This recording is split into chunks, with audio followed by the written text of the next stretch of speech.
Here we'll examine the product rule and quotient rule for logarithms. When we take a log of a product of two variables, then that will be equal to the log of the one plus the log of the other. Let's try it with this example of log of 10 times 10. Does it hold true that the log of 10 times 10 is equal to the log of 10 plus the log of 10? We'll go on your calculator and press log of 10 times 10. Type it in exactly as it appears. The answer will be 2.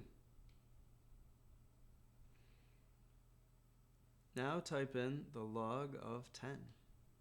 And what do you get? 1. And the log of 10 on the other side is also 1. And we get 2 equals 2. It actually holds in that case.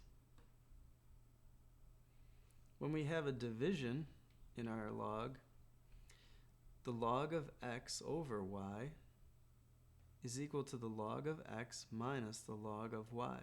Let's try it with this very simple example. Type into your calculator the log of 10 over 10 with the 10 over 10 in parentheses. You'll get 0. We already knew that the log of 10 is 1, and the rule holds in this case as well.